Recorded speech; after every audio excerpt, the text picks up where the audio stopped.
Buenas. Mario, ¿Cómo estamos? mucho gusto en conocerlo. Mucho gusto. ¿Bien? Sí, bien.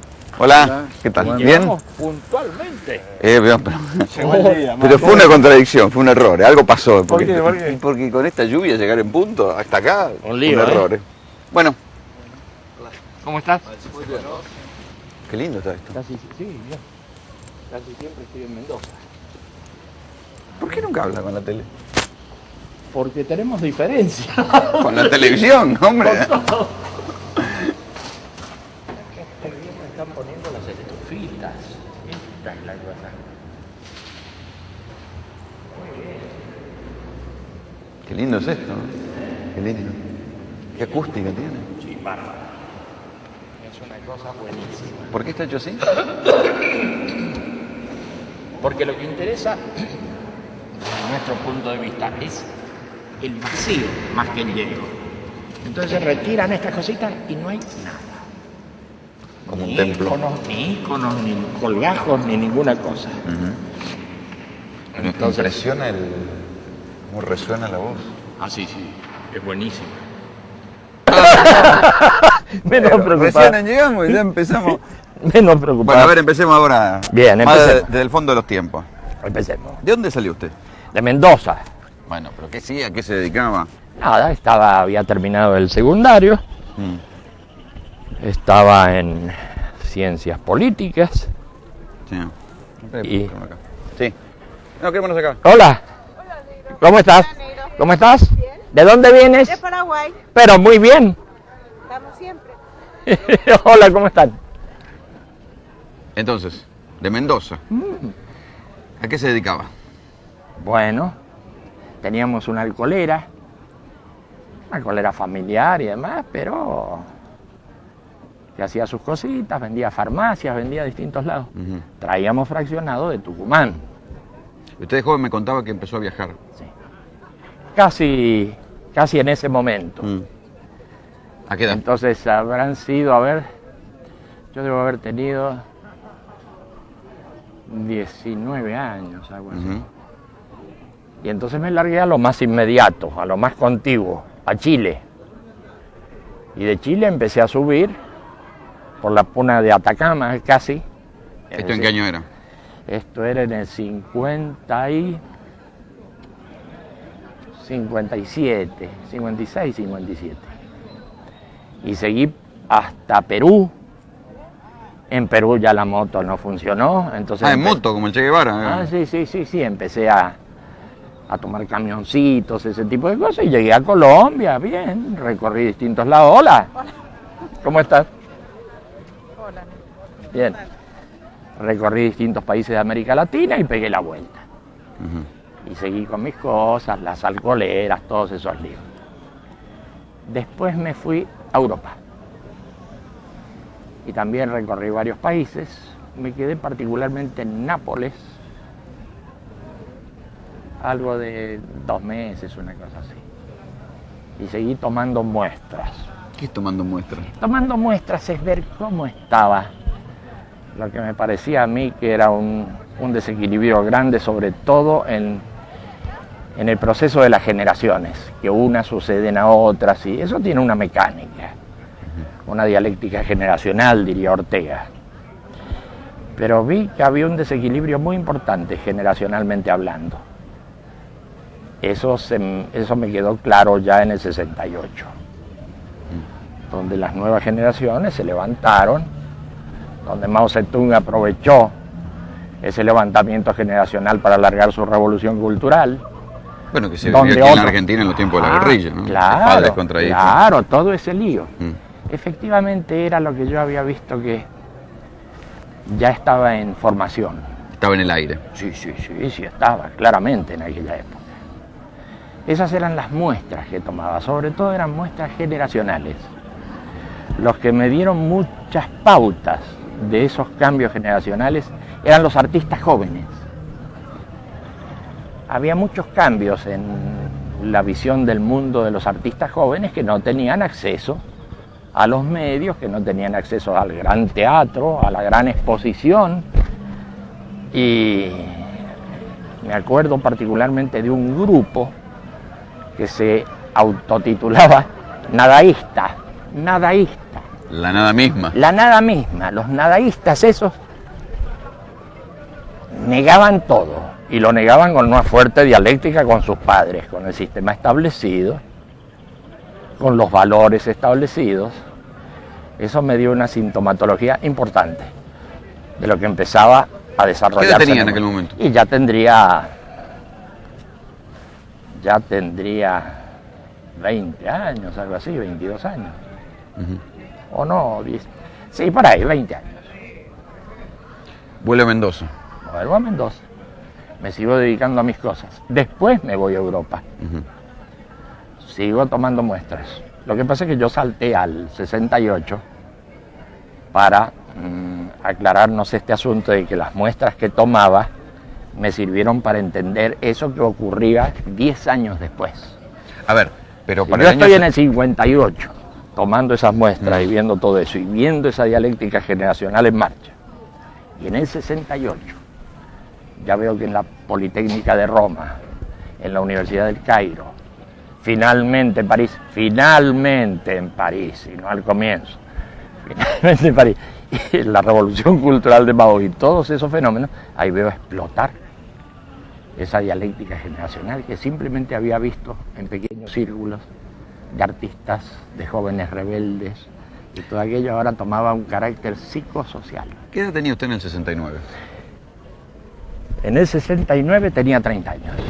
A ver, ¿usted qué diría si le cuentan que hace tanto tiempo, o hoy mismo, hay un joven de 30 años que va a una montaña, reúne, ¿cuánto? 200, 300, Sí, 400 200 personas, sí. Y da un mensaje? Sería un fenómeno, por lo menos para que salgan los noticieros. Sí, y así fue, porque se descolgó... Era muy joven usted, digo, Sí, quiero decir, sí, fue sí. una cosa extraña para aquel momento. Sí, se descolgó la CBS, se descolgaron de varios lados a ver ese fenómeno. Tenía características. ¿Cómo especiales. llegó hasta ahí? A convocar. ¿Cómo llegó la CBS, por ejemplo? No, es un problema no de sé la cadena cómo de se televisión. entera. Cuénteme usted cómo llegó a juntar tanta gente en una montaña. Bueno, precisamente... ¿Por qué lo seguían? Yo creo que aprovechamos los mismos errores que tuvo el gobierno. Eso que en Jiu-Jitsu se llama aprovechar la fuerza del otro. Eso de prohibir a todo el mundo y prohibirnos a nosotros. Espere que le voy a sacar el saco del hombro, porque si no me está Que pudiéramos, poniendo nervioso y se le va a quedar el dedo duro. No. eso que nosotros pudiéramos, pese a las prohibiciones, hacer un acto público con la anuencia del mismo gobierno. Porque consultamos, nosotros siempre hemos sido muy obedientes. Consultamos al gobierno. No podremos hacer un acto público, pero ¿cómo se le ocurre? Retírense de acá. Bueno. Era la dictadura de Onganía. Claro, Estaban prohibidas las manifestaciones. Claro. Pero si no hablamos en los lugares públicos clásicos, si no hablamos en las ciudades, si no hablamos en los lugares de reunión, en la plaza pública, a lo mejor podemos reunirnos en la montaña, en un lugar donde los amigos van a comer asados, donde... si quieren hablar ahí, háblenle a las piedras, dijeron. Bueno. Y eso hicimos. Le hablamos a las piedras. Y ahí empezó la fiesta. No era un mensaje político tampoco. No era. No era. Sin embargo, el régimen se sintió tocado y nos largó todos los medios que tenía en sus manos para deformar la realidad de nuestro mensaje. ¿Qué dijeron de ustedes en aquel momento? De todo. Eso yo qué dijeron. Bueno, cuénteme, hombre. Hablaban de gurú ellos. En esa época parece que era muy degradatorio lo de gurú. Hoy se habla del gurú del cuadro de fútbol, del gurú de la empresa, del gurú. Pero en esa época, gurú sería algo bastante peyorativo. Bueno, era así una cosa de... En los tiempos del hipismo, todavía en el Claro. nacimiento del hipismo. Claro. Eso del ¿Fue de alguna manera un fenómeno de la cultura hippie? No, de ninguna manera. El hipismo en realidad nunca participó de nuestras cosas, no lo entendió al fenómeno. No es que nosotros nos tiráramos en contra de ese fenómeno, pero el hipismo no simpatizó. En realidad no hemos visto que haya simpatizado mucha gente nunca. Bueno, O sea que debemos estar totalmente equivocados. Bueno, pero consiguieron muchos adeptos en el mundo. Bueno, eso sí. Pero claro, también los países del mundo son como 164, según Naciones Unidas. Entonces, si ponemos unos pocos miles en cada país, el bulto es grande. Pero en cada lugar son grupos reducidos en realidad. Son grupos reducidos. Veremos qué dice el proceso. ¿Cuáles eran los conceptos fundamentales de aquel mensaje del 69? Bueno, eran la no violencia. Era que el tema de la violencia no podía solucionarse simplemente ni por declaraciones ni por acciones políticas, porque el tema de la violencia era algo más hondo, más profundo, más de adentro de cada ser humano. Recordemos que en aquel momento, en el contexto político, había dictadura de un lado y del otro lado una naciente guerrilla que se Claro que sí, ¿no? claro que sí, y todos eran violentos. Entonces, claro, no nos querían de ningún lado. Por ejemplo, la guerrilla o los que eran partidarios de esas cosas veían en nosotros gente que trataban de desviar la revolución, de ablandar los ánimos combativos, de decepcionar a la gente joven en su lucha por la libertad y todo aquello. Así nos veían. Estoy hablando de la gente bien intencionada, no de los que tiran a matar porque sí. No, ellos nos veían como un fenómeno desviatorio. Y las dictaduras ni hablarlas. Las dictaduras nos veían como... ¿Y las religiones? Las La religiones, iglesia bueno, no lo veo. la religión oficial de acá en ese momento, Que era mucho más fuerte que ahora, digamos. que era más Algunas fuerte, cosas se han el relajado. catolicismo era muy, muy contra y muy enemigo. ¿Qué decían de ustedes? Y nosotros seríamos una secta para ellos, una secta satánica o cosa por el estilo. Satánica, está jodido. Claro, satánica. Y los protestantes en Inglaterra y en otros lugares nos veían también como gente de lo último. Así que en estas áreas... Ahora, ¿cómo? Volvamos un poquito atrás. ¿Cómo algo que nace en el 69 de Mendoza de pronto aparece con seguidores en otros países del mundo? Así es. ¿Por qué? Yo creo que la dictadura nuevamente nos ayudó mucho, en el sentido de que mucha gente tuvo que irse. A mucha gente la metieron presa, a mucha gente la persiguieron y la gente voló. Y al irse de acá, se fueron precisamente a esos lugares que están conectados con Argentina, es decir, a España y a Italia. Entonces se puede ver esa línea como los primeros grupos aparecen en España y en Italia. También algunos se van, es cierto, a Venezuela, a Estados Unidos y demás, pero los grupos más fuertes se van a esos dos puntos. Y se explica por qué. Por similitud de idioma, por rasgos culturales comunes, se van a esos dos lados. ¿Cómo se hace usted conocido como para llegar a tener tanta gente que va a la montaña a escucharlo? En ese año 69, entre una cosa y otra, entre el joven que vuelve de viaje y el momento del mensaje, ¿cómo se va haciendo conocido? O sea, ¿cómo va logrando seguidores? Con pequeños grupos con los que contábamos. ¿Grupos de qué? Grupos de estudio personal. Eran grupos que estudiaban qué pasaba con uno, qué pasaba con el medio inmediato, qué pasaba con la situación mundial. Nos abocábamos a eso, pero cuando hablo de grupos hablo de, qué sé yo, de 7 personas que se reúnen en un garaje, que era lo que hacíamos. Bueno, en aquel momento había una costumbre de juntarse a leer y a debatir. Claro, no era nada Lamentablemente perdida esa costumbre. Sí, no era nada normal. Y esa gente, si seguimos la línea, vamos a ver que estaba, ¿dónde? En Mendoza y en Chile, que está al lado. Entonces se formaban esos pequeños grupitos. Algo ya se empezaba a ver en Buenos Aires.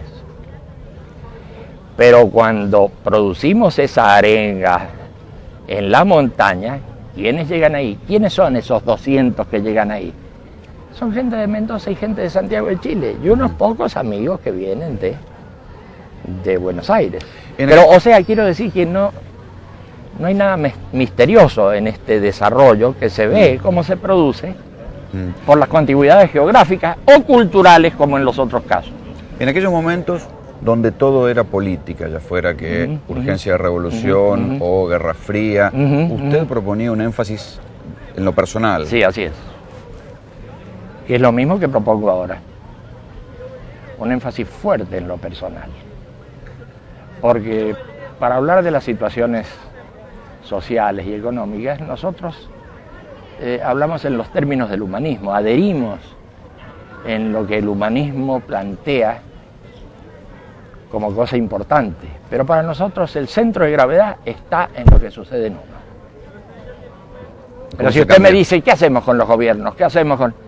Bueno, mire, acá existe el humanismo en distintas partes del mundo, existe como partido político, existe como organizaciones culturales, sociales, así que nosotros adherimos en materia social y cultural a lo que propone el humanismo. Pero... No es el micrófono.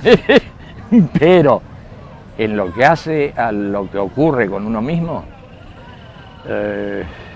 eso lo hacemos a través de lo que llamamos el mensaje.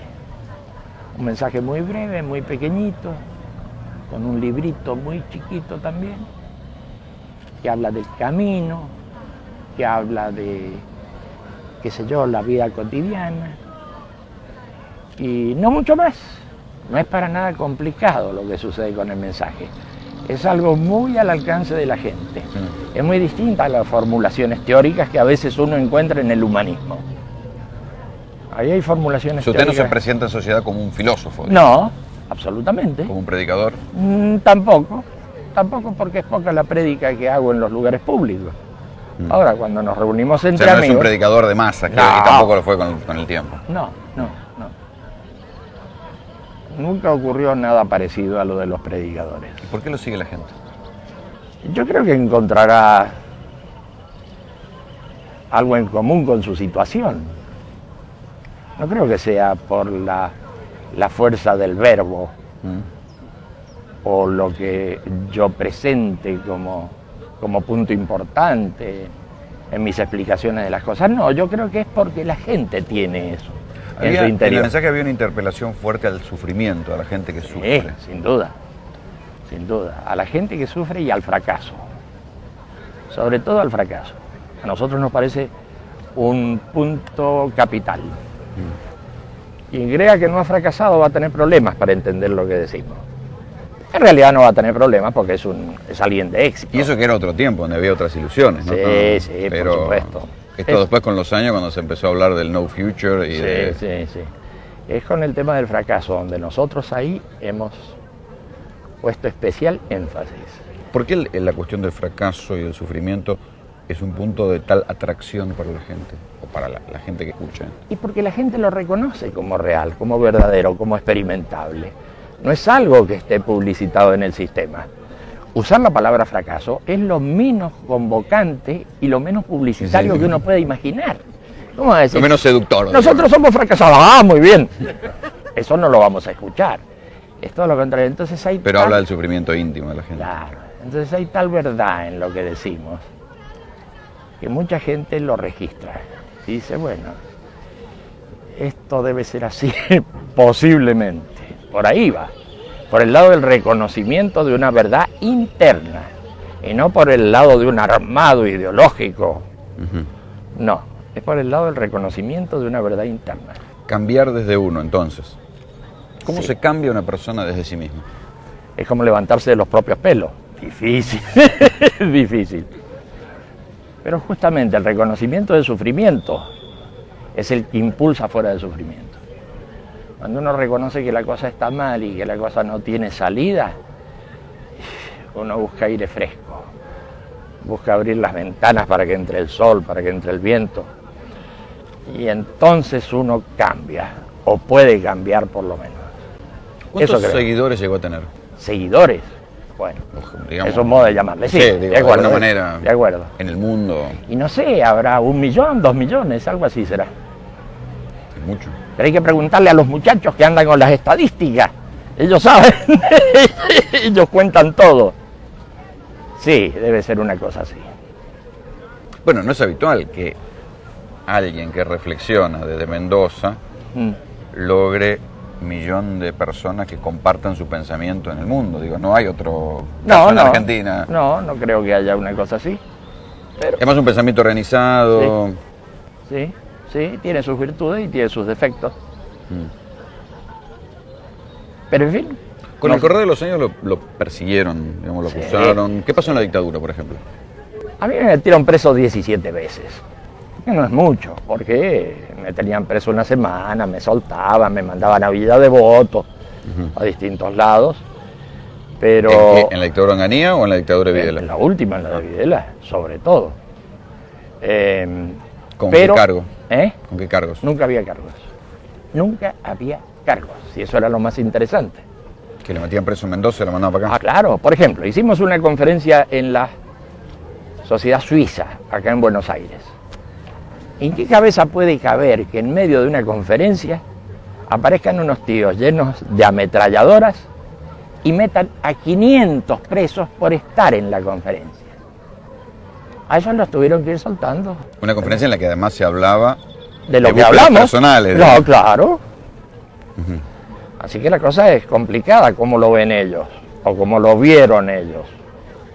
O sea, su pensamiento cabía dentro de lo subversivo. Ah, sí, sin duda. Por ejemplo, a propósito de eso, yo recuerdo que en algún momento se habló de que atentábamos contra el ser nacional, ser con mayúscula, el ser nacional, y nosotros mirábamos. Bueno, eso se le dijeron a todo el mundo. Claro, nosotros buscábamos cuál era el ser nacional.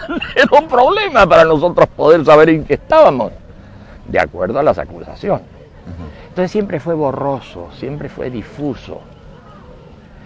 Y las acusaciones que hicieron contra nosotros fueron tan difusas y tan borrosas que también influyeron en la imagen nuestra. Porque si hoy dicen una cosa, que somos la extrema izquierda, y luego la extrema derecha, y luego somos desviadores, y luego Yo recuerdo somos... que ahí por los años 80, durante la dictadura, habían salido una serie de notas acusándolos de ser una secta. Ah, claro. Por supuesto, pero era muy borroso todo. Pero las sectas suponen que la gente está presa, digamos que se apoderan de los bienes. Digamos. Sí, todo eso. ¿Tuvieron causas judiciales? No, ninguna. Ninguna. Pero sí asesinaron gente amiga, y sí deportaron a otra gente, y sí encarcelaron a otra gente. Eso sí, pero acusaciones ninguna. Esa es la verdad del asunto. Así que o es un gran malentendido, o es una cosa malintencionada en gran escala. De algo que sucedió hace más de 20 años. Sí. Bueno, nosotros acá estamos y muchos de ellos ya partieron. De verdad. Así es, y también partieron los hippies, y también partió la guerrilla, y también, bueno... O sea, no tenemos mucho problema de lo que pasa en este momento. Jugamos más bien al proceso, al futuro. Porque en breve tiempo parto yo.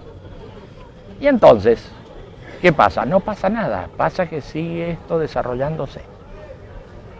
Y estamos bien. Así es la cosa. Vamos para adentro, me parece que está ¡Vamos! lloviendo. ¿Me explica para la cámara un poco qué es esto? Esto es una sala. Nosotros llamamos salas a los lugares donde la gente puede hacer su reflexión, donde puede hacer sus ceremonias. Es parecido desde afuera a las estupas budistas, solo que las estupas budistas por dentro están llenas, o sea, no se puede entrar. Esta es una especie de estupa budista, pero vacía, donde lo que importa es la gente, no las imágenes. Cuando alguien empieza en un grupo, ¿qué es lo que le enseñan? ¿Qué es lo que le proponen? Bueno, en Mire, ese nos grupo, podemos sentar en otros bancos. en ese grupo, en los grupos del mensaje, la gente estudia un librito pequeño, que es el librito del mensaje. Tendrán que pasárselo. Ya lo tengo. Ah, bien. Y entonces se estudia eso y se discute eso. Entonces mucha gente dice, pero esto es muy aburrido. ¿Pero qué es esto? ¿Qué atractivo tiene? Y nada, hace su prueba, ve cómo es la cosa, no le gusta, parte. A otros les gusta. O sea, algunos le siguen. Sí, les entusiasma, y no solo eso. No solo les entusiasma, les gusta, les llega. Sino que dicen, vale la pena impulsar esto. Y esa gente es la que pone en marcha nuevos grupos. Así funciona. Es una mecánica tan simple que es difícil de aceptar. Así funciona. Usted, por lo que sé, le da bastante importancia a la meditación, ¿no es cierto? Bastante, bastante. ¿Cómo la lleva a la vida moderna? Yo creo que en medio de las situaciones nosotros tenemos algo que le llamamos el regalo. En medio de una situación cualquiera, en medio de su trabajo, en medio de un conflicto, en medio de la calle, usted respira en profundidad y solo por respirar en profundidad y por pedir algo bueno para los demás o para usted mismo, toma contacto con usted mismo. Algo cambia. Algo cambia. Y siguen las distintas actividades. Cuando la cosa está bien, hace eso. Pero usted agradece. ¿A quién agradece? No se sabe a quién. Agradece, es un mecanismo, el mecanismo de agradecimiento. Qué bien está esto, yo agradezco. Y cuando la cosa está mal, uno dice, uy, qué desastre, ¿cómo podré salir de esta cosa? Y entonces apela a sus buenos recuerdos. Yo recuerdo cuando la cosa estaba bien, y para mí es referencia, ese momento en que la cosa estaba bien. Ahora que la cosa está mal, yo apelo a esa memoria. O sea, ustedes le proponen también a la gente métodos concretos de mejorar su vida cotidiana. Ah, sin duda, pero suavecitos y fáciles. No quiero decir, no es una ideología que solo se discute desde el pensamiento. Digo, No, claro. Sino hay una cantidad de prácticas del cuerpo. Lo que cuerpo. nosotros llamamos la experiencia. Experiencia que también vemos en las ceremonias. Nosotros somos muy ceremoniales. Tienen rituales. No sé si exactamente rituales, pero ceremonias. Ceremonias como en la vida civil. En la vida civil hay ceremonias para todo. Y ceremonias laicas. Pero la gente no lo reconoce. La gente no reconoce que se casa por ceremonias, que iza la bandera con una ceremonia, que hace celebraciones de cumpleaños con ceremonias. Todos son ceremonias por todos lados. Bueno, eso que la gente no reconoce, nosotros sí lo reconocemos. Hacemos ceremonias de bienestar. Por ejemplo, cuénteme. Para que la gente se sienta bien. Esa es una ceremonia de bienestar. ¿Cómo es? Bueno, hay que leerla, hay alguien que la lee, y entonces va inspirando a los demás. Pedimos por aquellos que se sientan mal, para que se sientan bien. Y entonces uno empieza a revisar. Eso me suena pastor evangelista, ¿eh? Y bueno, seguramente hay ceremonia de bienestar. Aquí estamos reunidos para recordar a nuestros seres queridos. Algunos de ellos tienen dificultades en su vida afectiva, en su vida de relación o en su salud. Hacia ellos dirigimos nuestros pensamientos y nuestros mejores deseos. Y entonces alguien que lo ayuda dice, confiamos en que llegue hasta ellos nuestro pedido de bienestar, etcétera, etcétera. Es una Tiene algo de religión, pero laico. Sí, tiene algunas cosas. Es que en las religiones hay muchas cosas verdaderas. Y sabias. Y en todas, además. Absolutamente. Y en todas. No algunos por usar turbantes dicen cosas falsas. No es así. En todas las religiones hay cosas muy verdaderas que nosotros consideramos. Absolutamente. Si no somos nosotros los que atacamos a las religiones. ¿Cómo se llevan con Son las religiones las que nos las atacan. suplantan las religiones? ¿Cómo se llevan? Y ¿Conviven? probablemente las estemos suplantando en ¿Y mucha la gente gente. que se acerca a usted sigue siendo religioso? Yo creo que en general no, aunque algunos son de origen, lógicamente, si este lugar es un país católico, algunos serán de origen católico y de otras religiones menores. Pero no es una condición dejar la religión. No. Acá no hay condición de dejar nada. Ese es el asunto. Volvemos a lo mismo. Sí. ¿Por qué entonces les quedó tanto esa cosa de que que fueron una secta, que Yo creo que por los medios de difusión. bueno, ya cobramos de vuelta? me parece. Fue así. Porque efectivamente Y cuando los hay medios- juicios ni condenas en su contra, no hay... Claro. Y cuando los medios de difusión no se lanzaron frontalmente contra nuestro, manipularon la información de tal manera que quedaba una atmósfera sospechosa. Pero creo que en gran medida fueron los medios de difusión. Ahora, lógicamente, los medios de difusión no hacen sus cosas por sí propios. Bueno, pero eso ya es otra discusión, meterme con los medios de difusión. No hay problema. Lógicamente los medios de difusión tienen direcciones, tienen capitales detrás, tienen intereses. Entonces los periodistas son gente magnífica, puede ser, sin duda, pero los medios de difusión para nosotros son sospechosos. Esa es la verdad. Así como nosotros somos sospechosos para los medios de difusión y todo está bien y equilibrado. Es simétrico. Es simétrico. Es simétrico. Cuénteme otras ceremonias. A ver, acá las tenemos a todas, no hay ni más ni menos. Ceremonias, oficio, imposición, bienestar, que es la que leímos un poquito, protección, ceremonia de participación individual o colectiva, todos de pie, oficiante. ¿Cómo se generan estas ceremonias? Sí. Pero en distintos lugares la gente las va modificando. Y como nosotros decimos que no nos atenemos a ninguna cosa frita, por ejemplo, a una ceremonia ya específica, cerrada, la gente lo modifica. No decimos que hay que atenerse a la letra fría, sino que decimos que hay que adaptarla. Y la gente la va adaptando, la gente va cambiando las palabras. Nosotros no tenemos ningún dogma en materia de ceremonias, en materia de experiencias, en materia de doctrina. La gente que haga lo que le guste y lo que le suene bien. Y si hay palabras que no le gustan, saca esas palabras de la ceremonia y pone la que le suena, que anda mejor. Porque a lo mejor en un medio urbano hay un montón de palabras que andan bien y en un medio rural de hábitat disperso esas palabras no andan bien. Entonces la gente cambia las palabras. No hay que tener dogmas ni con las palabras, ni con las ceremonias, ni con los planteos, sino que hay que dejar que la gente se exprese a través de esta formita. Estamos en una protección. Esta ceremonia tiene por objeto dar participación a los niños en nuestra comunidad. Desde antiguo, los niños han sido objeto de ceremonias tales como bautismos, imposiciones de nombre, etc. Mediante ellas se ha reconocido el cambio de situación, el cambio de etapa en el ser humano. Existieron y existen ciertas formalidades civiles mediante las cuales se hace constar el nacimiento, el lugar en que el hecho se produjo, etc.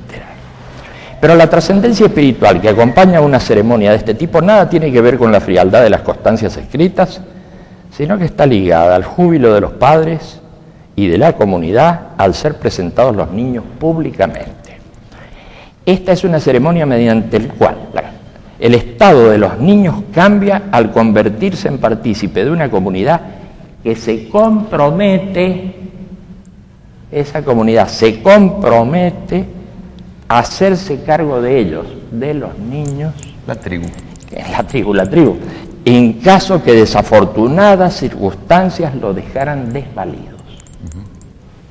Estas, por ejemplo, han funcionado muy bien, con mucho gusto, con mucho apoyo de la gente, en lugares muy humildes, en favelas, en villamiserias, en donde circunstancias especiales y desafortunadas han dejado a los niños desvalidos.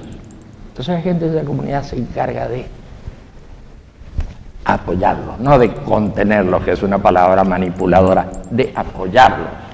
¿Qué relación tienen ellos entre sí? Digo, ¿se ayudan entre sí? ¿Qué relación tienen? Yo creo que se sienten muy bien entre ellos.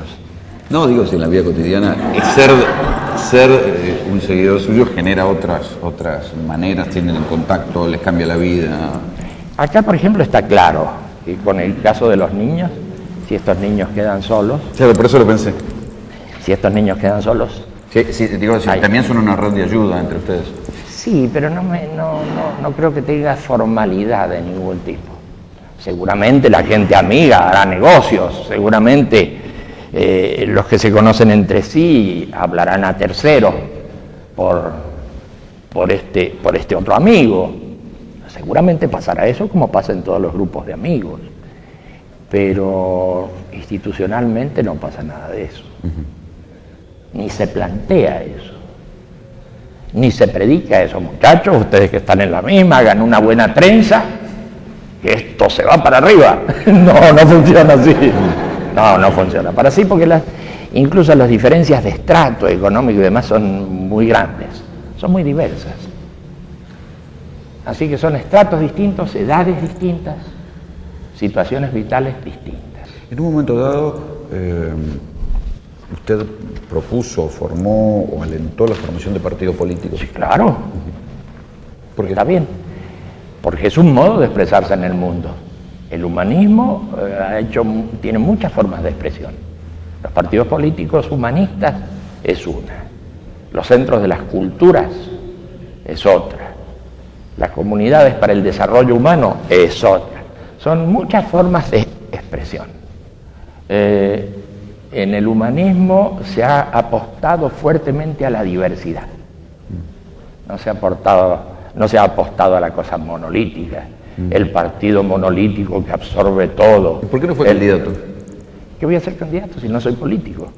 Pero lo que sí me pareció bien es que la gente se expresara políticamente. ¿Cómo van a dejar que esto quede en manos de los irresponsables que conocemos en todas partes del mundo? Yo creo que poco a poco hay que ir haciendo el aporte del caso. Eso no quiere decir que uno tenga que ser político, no es el rol de uno. Zapatero a tu zapato. Yo creo, realmente creo eso. ¿Por qué el color naranja? Porque es el que más se ve. Propagandísticamente, publicitariamente hay que ver. La rata de vibraciones que tiene el naranja, por eso se usa tanto en los auxilios, en la montaña, porque un helicóptero los ve, se usa en el mar, se usa para rescatar, qué sé yo, a esa balsa que está a la deriva, naranja, donde la pueden ver desde lejos. Es un lindo color, y no es un color puro como el rojo, el amarillo, esa cosa monótona. Es un colorcito interesante que hoy usan en su camiseta los holandeses, que son muy buenos, claro. Que son muy buenos. ¿Cómo le fue con estos años de política?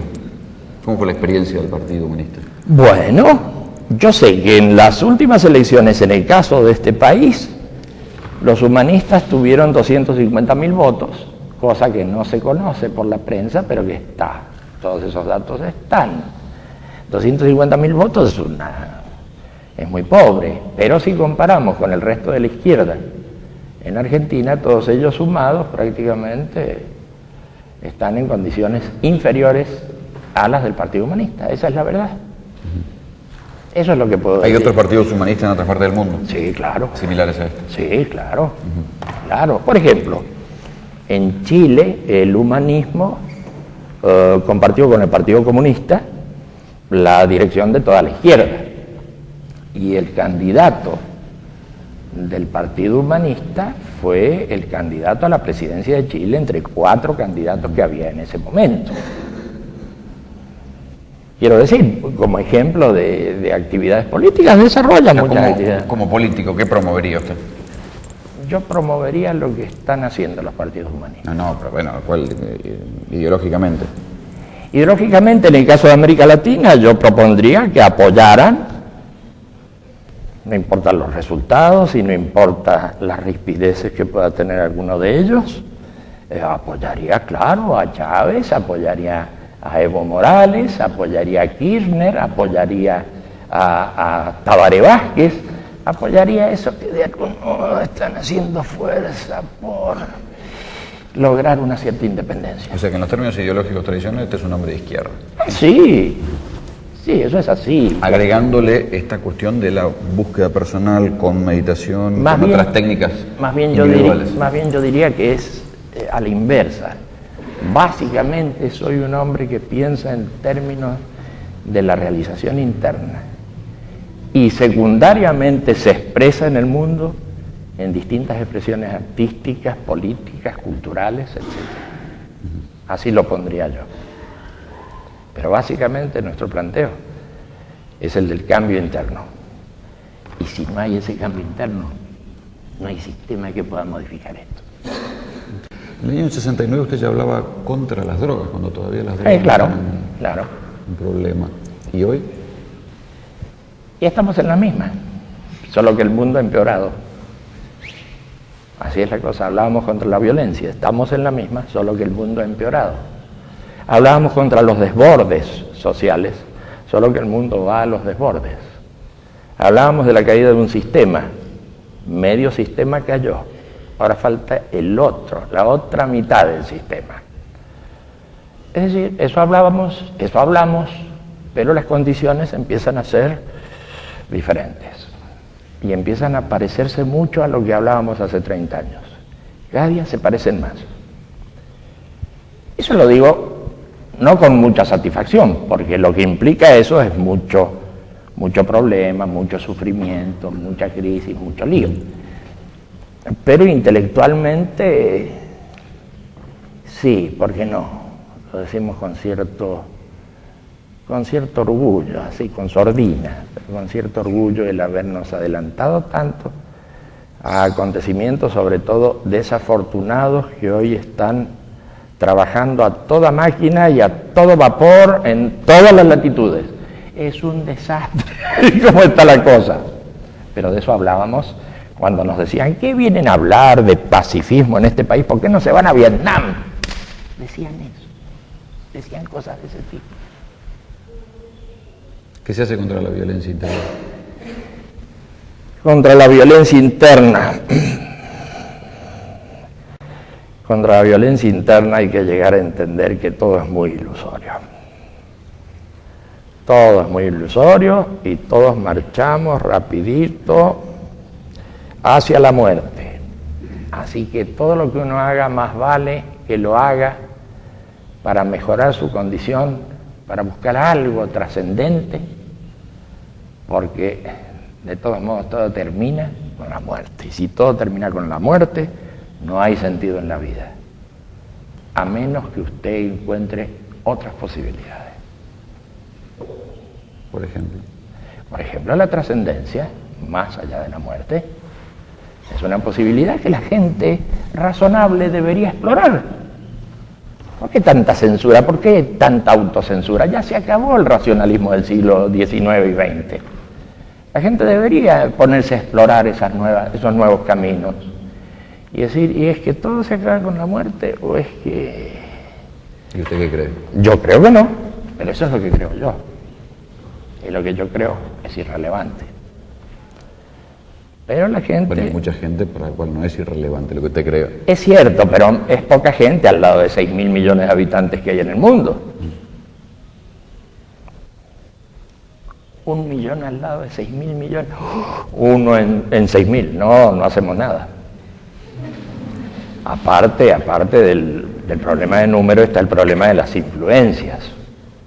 Por ahí 10 tipos tienen tal influencia que manejan la economía del mundo. Bueno, no creo que esos 10 estén entre nosotros. No. Así que aparte del número está el tema de las influencias. Nuestra influencia es poquísima. Leí por ahí que usted habla mucho sobre la relación entre la violencia y el deseo. Sí, sin duda. Y si hoy, por ejemplo, no se quisiera manotear los pozos de petróleo, no se quisiera manotear las materias primas, no se quisiera manotear todas las fuerzas económicas que hay en el planeta, no sería otro el problema, pero ese deseo, esa rapiña continua, ese lanzarse a apoderarse de las cosas del otro, ese es un motivo de violencia enorme, enorme. En aquellos años su movimiento tenía alguna postura tomada respecto de lo que sí era un debate en aquel momento, que era la libertad sexual. El movimiento siempre fue muy libre en materia sexual. Ni siquiera tuvo que hacer declaraciones en esa materia. Es decir, somos parte de la época, digo. Sí, no, y en ahora la época mismo, donde la libertad sexual era un tema de debate. Y ahora mismo no se preocupa el movimiento por hacer declaraciones en ese campo, que la gente haga lo que quiera. Para los pocos añitos que está la gente en esta tierra, encima vivir constreñida, limitada, y no se sabe por qué. No, nunca se ha hecho prédica de eso, pero la gente en el movimiento siempre ha sido muy libre en materia sexual. Nunca he visto tabúes especiales. ¿Cómo son las prácticas de meditación que ustedes proponen para la gente que se acerca? Son estas. Se medita sobre estos puntos. Se medita sobre lo que llamamos el camino. ¿Cuándo aprendió usted la importancia de la meditación? ¿Por alguna práctica? No, yo creo que eso se yoga, no sé cómo. No, yo creo que eso se fue dando solo, por experiencia. Por experiencia, sencillamente. Por organizar el pensamiento, de un cierto modo. De ahí surge, no de un gurú, ni de un maestro, ni cosas semejantes. Bueno, cuéntame. Decía que en el camino se dice, si crees que tu vida termina con la muerte, lo que piensas, sientes y haces no tiene sentido. Todo concluye en la incoherencia, en la desintegración. Si en cambio crees que tu vida no termina con la muerte, debe coincidir con lo que piensas, con lo que sientes y con lo que haces. Todo debe avanzar hacia la coherencia, hacia la unidad, etcétera, etcétera. Cada uno de estos es un motivo de meditación. Esas son las meditaciones, más que mirarse el ombligo. Meditamos sobre temas, sobre todo temas. Meditamos sobre temas. Le vuelvo a preguntar, ¿por qué nunca hablaba por televisión?